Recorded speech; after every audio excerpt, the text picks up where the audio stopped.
everybody, and welcome to this edition of HCS Matters, the first one for the 24-25 school year. I'm John Wright, Director of Public Relations for Hardin County Schools, and on our first episode, we always try to visit with our superintendent, Mrs. Terry Morgan. Ms. Morgan, 24-25, your 9th year of the superintendency. Isn't that crazy how time flies? 9th year as superintendent, but 35th year in Hardin County Schools. Actually, Wow. I'm starting my 36th year, so Right. It is incredibly great to be here. How is, this isn't in our notes, but how is, and I know it's kind of a wild question or a wide question, just talk about how education has changed since you started. You said it 36 years ago. Yes. So we were really about having students test ready, and you prepared at every grade level to have them test ready. I think the biggest change that we've seen is we're trying to get kids life ready, Yes. transition ready to Yeah. be productive citizens. And you know, most of the time as an adult, you don't have to take a test. And so we're really trying to make sure our students leave with the skills that will actually be useful in post-graduation. We said at 9th year of your superintendency, what are some changes that you've seen over those 8 years that you're particularly proud of?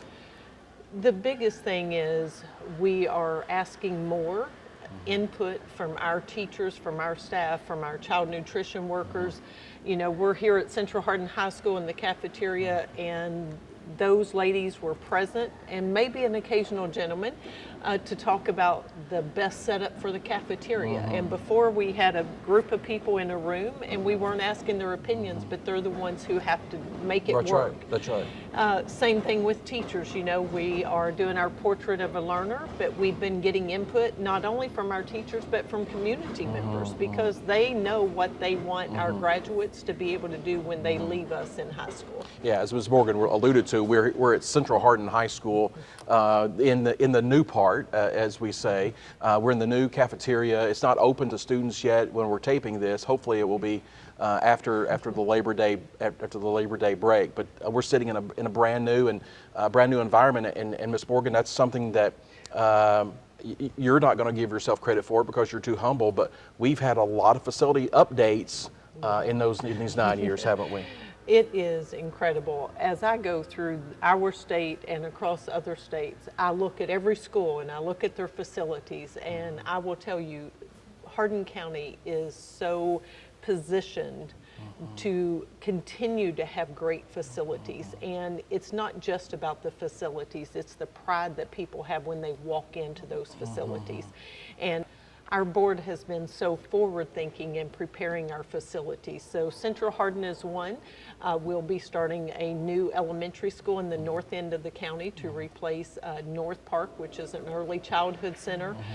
We're also, looking where we can buy land, because we know with the growth that we're expecting that we're going to need additional facilities. Sure. Another one is the expansion of EC3. Who would have thought in 2014, 10 years later, we would need to expand the Early College and Career Center because of the number of students we're servicing there on a yearly basis. Exactly. So let's talk a little bit about that. We have started residential maintenance and have seen it explode.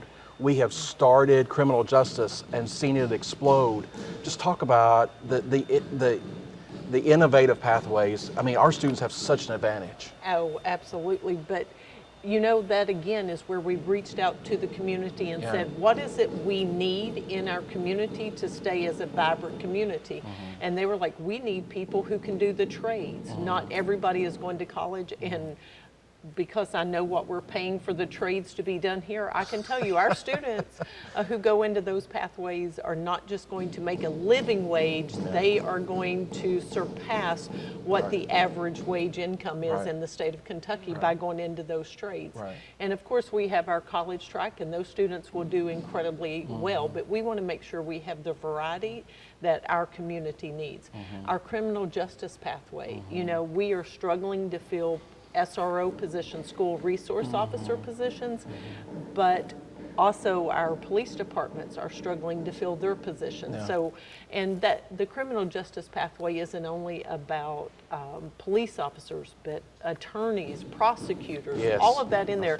When we first started that pathway, I was very short-sighted, And when I spoke to the students in there, they were like, oh, I'm going to be a prosecuting attorney because I want people who do wrong by other people to go to jail. And the other ones were like, no, I'm going to defend those individuals. So you just have such a variety there. Right. It's kind of like health science. I mean, I've heard you use the term pre-med, and that's really, I mean, it's a pre-med that we're pushing students out of there who are ready, have that advantage over their peers.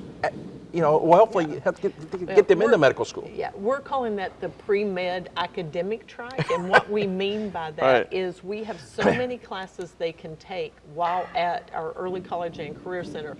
So yes, they go to ECTC for some of their associate degree classes, but they can take phlebotomy while they're there and not have to do that when they start into the medical pathway at their 4-year college and then go on to the next step, another 4 years. So there's x-ray technicians learning about prescription drugs and the impacts that have on the different areas of medicine. It's just unreal the opportunities our students have. Absolutely, or almost 40 career pathways that our students have. And you spoke about residential maintenance. We started with one teacher and he didn't have that full schedule that first year. Well, now we have a waiting list for residential maintenance and we have 3 teachers. And heavy equipment operation, you get to learn how to maneuver a bulldozer. I'm going to go out and experience that. Well, and we took students early on in the formation of these pathways to those sites, to those areas, and we heard those heavy equipment operators make 6 figures or can make 6 figures very easily. So very easily, if you are willing, and we don't offer this pathway because the cost to get it started is so outrageous. But a crane operator, if you are willing to travel as a crane operator, you're talking $200,000 plus a year. I personally, I'm not going to try that. I'm not going to climb up there and figure out wind speed to make sure it's safe. Me either. You touched on Portrait of a Learner, and this is an initiative that we've not just started this year. We've kind of rolled out this year and been more talkative about it. But this is something we've been working on for a long time. Let's talk about Portrait of a Learner and what it means. We actually started this process 2 years ago. Some districts call this a Portrait of a Graduate. We want this to start in preschool with a Portrait of a Learner. What is it we want our students to know? So we have 5 competencies with our Portrait of a Learner. We have active collaborator, effective communicator, productive citizen, responsible citizen, personal champion, which is one of my favorites, and then engaged learner, which we want all of our students to be engaged in the classroom. But it's taken us 2 years to get to this point, but we have a 3-year rollout plan. So this year, we're just trying to make sure our students and our staff all know these competencies.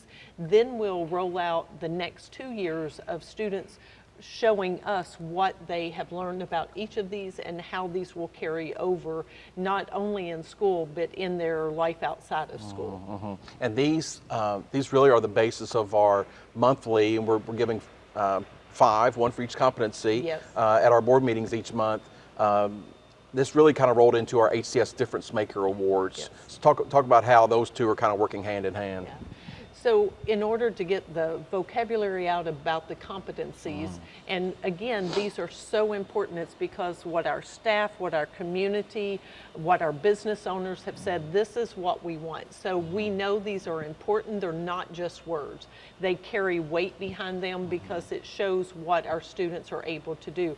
And our community, so we want to recognize the individuals. So John and I go on the road and we provide each of these individuals who win the Difference Maker Award with a certificate, but then we invite them to the board meeting so we can share what they did to earn this.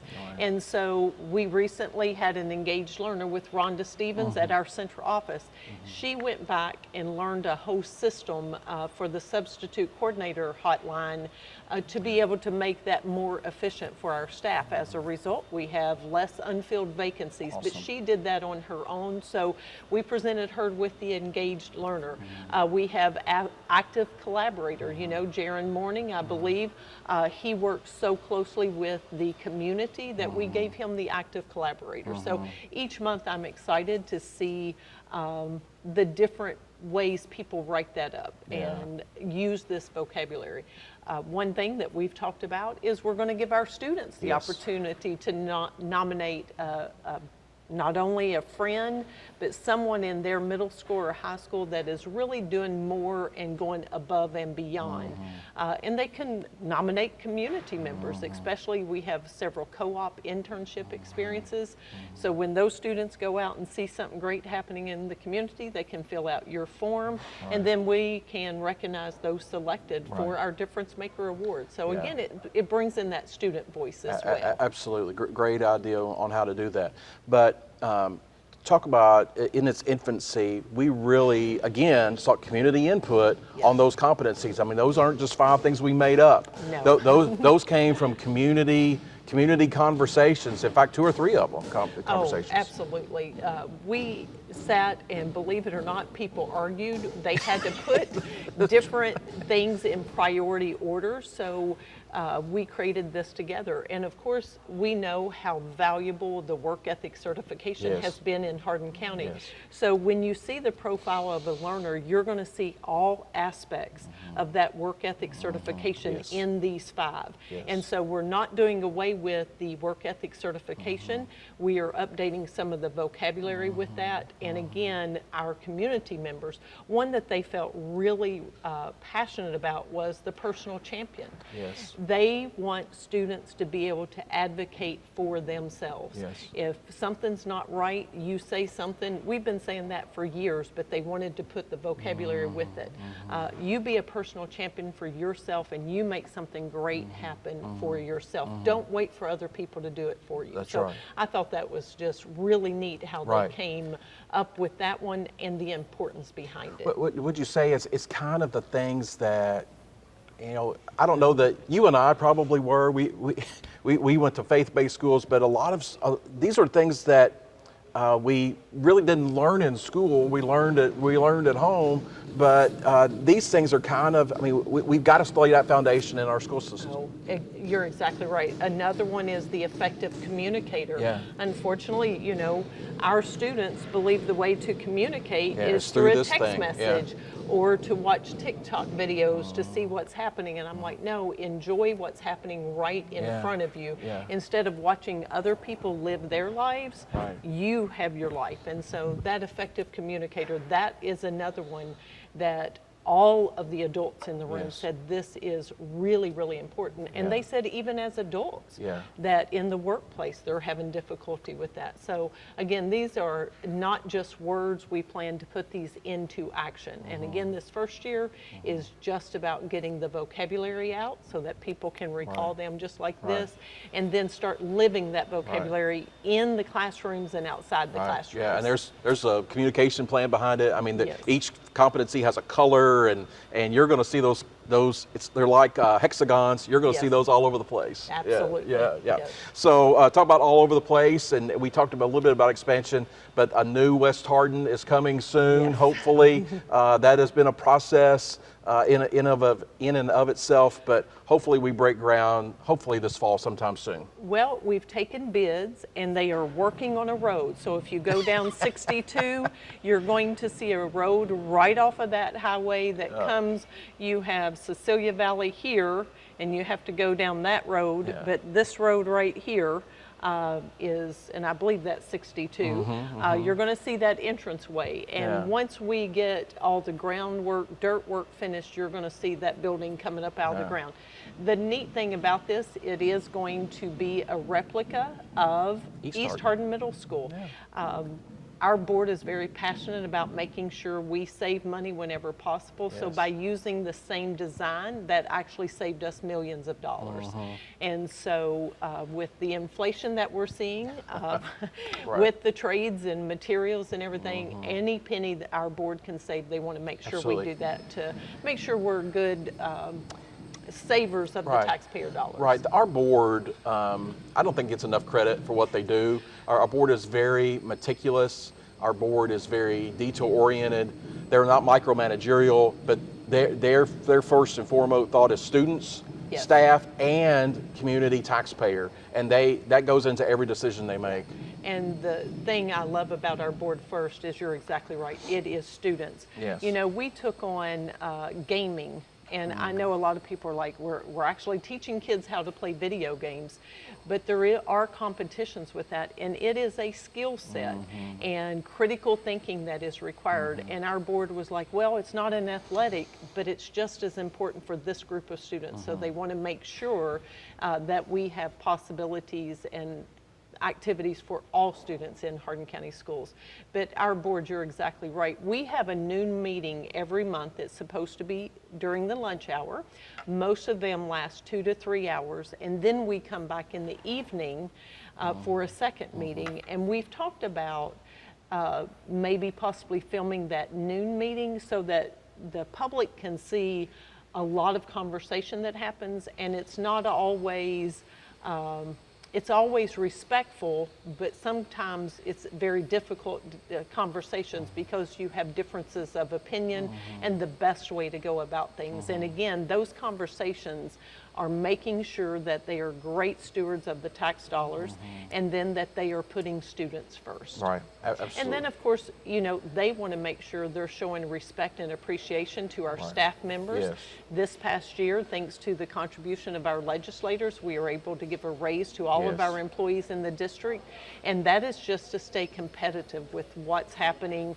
You know, if you can go to a restaurant and make $15 an hour or $18 an hour, and our child nutrition staff's only making 12, we don't stand much hope of recruitment. So they were aware of that and made a great impact on salaries this past year. Absolutely. Something else the board has done is the placement and advancement of the Grow Your Own program for our staff and for our students. These are basically staff or student members who wanted to get into the field of education, and we're growing our own teachers. Talk about that. Well, I can't tell you what a difference maker that has been. This year, we have had multiple paraprofessionals who had been in the classroom with the best teachers for 3, 5, 15 years, and they have gone back to school and earned their certification to become a teacher. And this year, we're really seeing that pay dividends. Now, the exciting part is next year, it will be the first time we have our students that we provided scholarships to coming back. And we will do training with them of how to work with parents, because many of them will be 20 years old, which is, it takes a lot of maturity to be able to step into that classroom. But this past year, we have students who are going to teach middle school math, high school math, science, English, writing, all of those things. And we are just so excited. This is building our community, getting our students to come back to the community. I'm thinking someday John and Christy Wright will appreciate the fact that their daughter will come back into this community and stay right here so that your family stays together. And that was really a commitment the board had, and they were very forward thinking in that, and it is paying dividends. And many other districts are now starting to say, we want to do that. And their board is making the same commitment that our board made, but 4 years later than what ours did. And it really kind of goes down to those partnerships we have with post-secondary education institutions as well. They were key, of course, working with Elizabethtown Community and Technical College, for getting those basic skills out of the way, or those basic classes out of the way, or pre-major work. And then with Western Kentucky University, particularly in this field, in this path, Grow Your Own, has been huge. It has been. We are so fortunate to have ECTC partnering with us. We had over 100 students to leave with their associate's degrees, but we also had a multitude of students leaving with 12, 15, 24 hours. And, you know, some of our parents are like, are we pushing them too soon? And I'm like, it's never too soon if your students are ready for that level of work. And those students, Ms. Morgan, they're doing well in those college classes. We haven't had less than a 3.5 GPA since we started this. I think the average was 3.65 GPA, but more importantly, these kids have learned how, or students have learned how to navigate the system. There's an online system called Blackboard. They learn all of that while they're in high school, so it's a much easier transition rate than it was for the two of us to go from home to a college and maybe lack some of the study skills and the time management. And these students are getting that while in high school. It's kind of an at-home Gatton Academy that we have here with ourselves. Yes, and you know, we have parents who are ready for their students to move off and live away from home, and we have parents who are like, no, I want them here through high school. And the great thing is we have those partnerships to make both of those happen. Talk about partnerships, community partnerships. One community, we have so many, but one community partnership is with Altec and the We Build It Better curriculum that they provided for our middle school program. This is a STEM program that we're putting in place for 8th graders. It is mind-blowing what it's going to do. I sat in on the training, and Chad Sarver was there for the training, and he challenged, you know, some of the lessons to make sure they were as rigorous as what we wanted. But our students will have access to learning about, I believe, 40 to 50 different pathways. The two we know they're not going to get through We Build It Better is education and nursing. So we will build our curriculum to make sure those are introduced as well. But the students, I went into a classroom and they were building airplanes, and they were having to see if their airplanes would just make it down the runway to begin with. And so Altec has been a tremendous partner. Of course, everybody in the community has seen the Altec challenge that goes along with engineering, but this is a pathway that learns about all other pathways, and every 8th grader in Hardin County will have the opportunity to enjoy all of the activities and critical thinking that are required, as well as collaboration. Altec has been a great partner, but there are so many others, Ms. Morgan, community partners who, and I'm afraid to start getting into them because we'll miss some. I'll mention just Baptist Hardin. Oh, yes. Because they have impact. Because of our medical pathway programs, they have our students coming to the hospital. Many go in thinking, oh, I want to be a physical therapist, I want to be a neonatal specialist. And when they get in there, they're like, this is my passion, or maybe this isn't my passion. But they also brought in over 300 pairs of sneakers. You know, we have this huge outreach during winter break for different religious holidays. Some people celebrate Christmas, others do not, and everybody wants to give during that time. Well, Baptist Hardin said, hey, we want to start making sure the start of the school year is just as fun and prideful as any other time of year. So they brought in socks, undergarments, tennis shoes galore, and that was, again, we not only use them for the educational partnership, but they are doing other things. Last year they brought in diapers for our families who needed that extra assistance. So it is just amazing. We are so fortunate to have this community that continues to step up. You know, we were able to help the folks in Eastern Kentucky and Western Kentucky with the floods and the tornadoes. And that was because everyone trusted us to bring that funding to us. And we just recently helped a family out. He worked a full-time job, and then he came home at night to repair their home from the flooding. And he normally would work some overtime, but he was trying to get the house finished. So through the contributions of the community, we were able to assist that family. And we've assisted a multitude of families, but here it is 2024, and we're still able to assist those and give them a hand up. They weren't asking for a handout. They just needed assistance so that he could get their home finished and then going back to working that overtime. A lot of times we're the conduit because our teachers and our staff members know those needs. And then we just ask a couple of community folks, and boom, it happens. They step up, and some of them we don't ask; they just bring it in. You know, we have the Kiwanis Club that came in and said, "Here's some gift cards." So we've learned a lot about assisting people through emergency situations. Another partnership is our partnership with law enforcement, our school resource officers. You know, they do so much for us. we recently had an incident in our community where there was an incident away from our schools, but it still impacted our schools. It did. And our SROs were right on it, and they really just keeping our kids safe. That's what they do. And we not only have one department. Of course, our sheriff's department covers most of our schools out in the rural areas, but we have partnerships with the Elizabethtown Police Department, Vine Grove, Radcliffe, and we are just fortunate to have that connection because a lot of communities don't have that. We receive the text messages, you're going in lockdown, so we could prepare all of our schools, and we do training throughout the summer so our schools were ready for that. So what's happening in one of your classes that's awesome? Miss Corley's third period class. Love that class. My friends are in there, and then we're having a letter. We're just like rethinking, like from our freshman year. Oh my goodness, y'all, I'm out of breath. Whew. It's like we're writing a letter to ourselves from freshman year. It's like what you should have changed about yourself academically. Because since I'm a senior now, so we're like switching back. Cool. So we're just like trying to give each other heads up. Awesome. Of what life's going to be after high school? Yes, we do. Awesome. Everyone knows that, Ms. Morgan, that growth is coming. I think there's been a little bit of information about that out there, not only with Blue Oval, but with its subsidiary companies, people that will work with Blue Oval, and not just Blue Oval and its subsidiaries, but so many other avenues of growth. And the question is, I know you get a lot, I get a lot.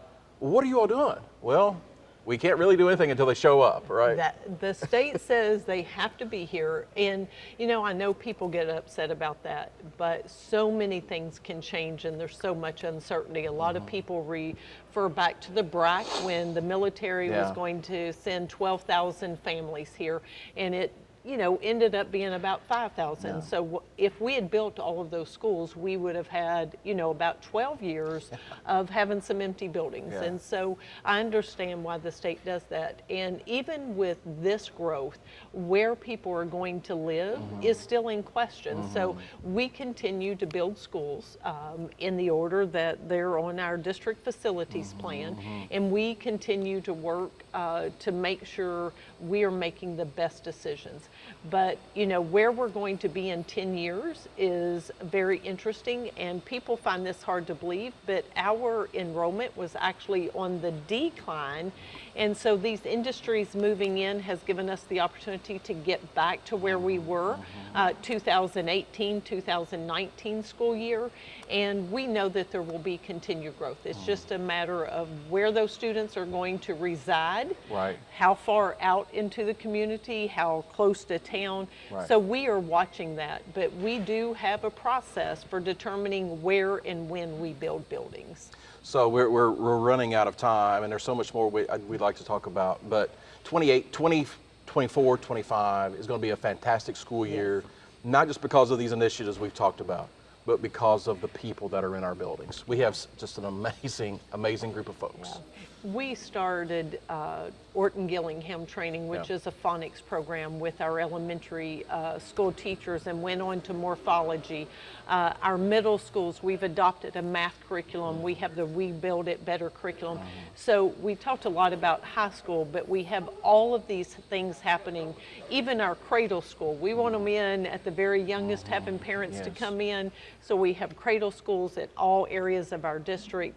And then you go into that preschool program, and the number of staff members that we have that are going through additional training with New Tech Network for project-based learning. We are always developing our skill, our craft, but our best thing about it is we hire the best people who care and want to learn. Hardin County Schools is dynamic. We're evolving. We're meeting the needs of students every day. If you want to learn more about our district, you can go to our website at hardin.kyschools.us, and it's just an amazing place to be. No reason to even think about anywhere else other than Hardin County, Kentucky, because it has an amazing school district. We hope you see that throughout the year through programming here on HCEC-TV and just by what's going on in our school district. Hope to see you soon.